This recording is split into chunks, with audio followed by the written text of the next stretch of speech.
In a first-look study published by the Lancet, it has been suggested that low-dose palliative chemotherapy may extend the lives of patients with certain common kinds of advanced cancer.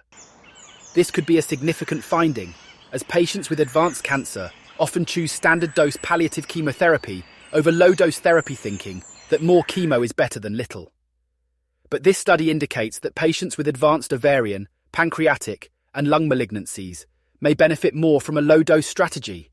This approach may improve survival with less toxicity at a lower cost. The study originates from Ballarat Oncology and Haematology Services outside of Melbourne, Australia, and the data used was from between 2004 and 2009.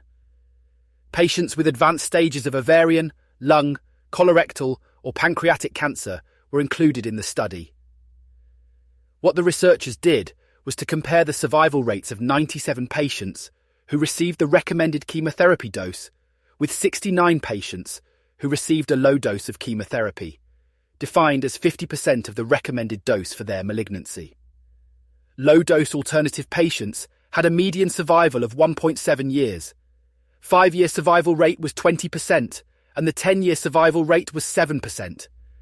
This in contrast to the standard chemo, which showed that only 1% of the patients survived for 5 years when given the optimal dose, reducing the median survival duration to half that, 0.8 years. 10 years after the diagnosis, none was still alive. Here are the results broken down on each cancer tested.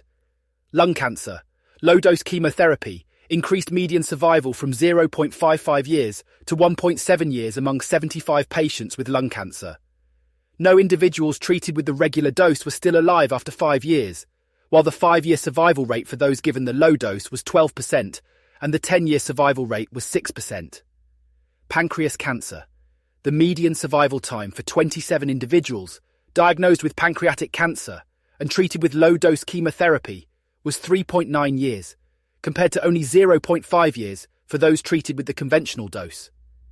In the low-dose group, the 5-year survival rate was 43%, and the 10-year rate was 14%. None of those who took the standard dose of drugs lived for more than 5 years. Ovarian cancer. According to the study conducted on 18 women with ovarian cancer, median survival was 7.9 years with low-dose chemotherapy used, compared to 1.58 years when conventional treatment was used. Only 14% of those in the low-dose group were still alive after 10 years. After 10 years, not a single person who had been given the advised dosage was still alive. Colorectal cancer.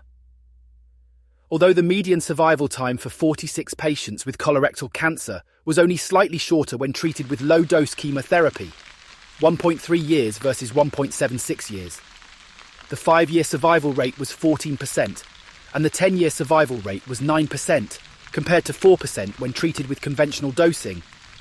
After 10 years, there were no people left alive.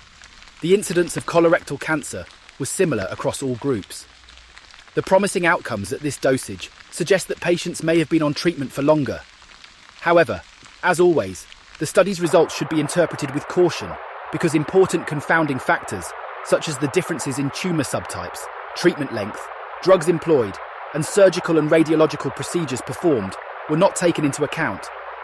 Because low-dose chemotherapy was defined as being 50% or less of the usual dose, doses that fell on either side of that threshold were separated out for further examination. Hazard ratio adjustments were made for age and cancer stage, HRs. In medical research, a hazard ratio, HR, measures how much more likely a group of individuals is to experience an outcome, such as death or disease progression, compared to another group. In cancer studies, the outcome of interest might be the risk of cancer recurrence or mortality. OncoloMed are frequently working with clinics that prefer treating severe patients with a low dose of chemotherapy. Among them, also some clinics working with a more holistic approach. This may be part of the explanation for why these clinics can often show favourable overall survival rates, while keeping the patients feeling better than those being treated systemically. Yes, this is a very small study, but it is encouraging for those who dare to step outside the predefined cancer treatment pathway. Thank you for listening. Please like and subscribe to our channel so we can keep you updated on news and updates from the world of cancer research to increase patient survival with the best possible quality of life.